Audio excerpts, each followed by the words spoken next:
The use of split screen depicts contrasting states of consciousness due to the wife's dementia and her husband's priorities being elsewhere. A thick dividing barrier creates negative space that forms between these two characters. We are given two different perspectives interlaced at the same time. These rounded edges are typical in vintage films. This reminds us that our protagonists were once children of a different era, now living in separate tunnels. Chiaroscuro lighting is used throughout this scene. The shadow that often is cast over the wife sets a strong dramatic mood and depicts the wife's state of delusion and distress.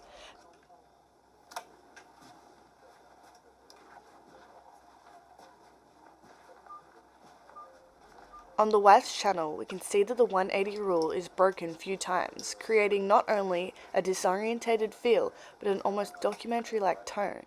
This clever use of angles within a cramped space and the use of naturalistic lighting, diegetic muffled television, and shuffling feet builds this illusion that she is walking through a labyrinth.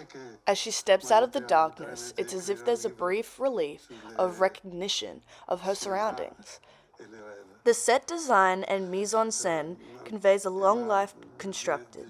The couple's cluttered apartment is truly a character of its own. Stuffed with books, walls covered in family photos, posters and artifacts depicts a cruel yet warm tone. Wife is washed in dark shadows, peering through a closed door at her husband, who is positioned facing away from her. These frames convey this feeling that her husband is so far away and hard to reach, also effectively communicating that she is an afterthought. Husband's channel switches to a mid-shot. It's at this point the audience is made to divert their attention and focus on the dialogue. Husband's conversation is about a book that he is writing. Psyche is the title stated, the theme of his writing being the links between dreams and cinema. The syntax of the dialogue juxtaposed to the semantics of this scene contrasts in a way that can be considered almost ironic when paired alongside his wife and her struggling state of consciousness. Here we can see the actor is beginning to wave his arms and stares at the ceiling. His gestures and expressions display feelings of inspiration and excitement. At this point in the scene, we're able to compare and contrast the actor's gestures. The wife begins to rub her face. She also begins to anxiously fiddle with her beads.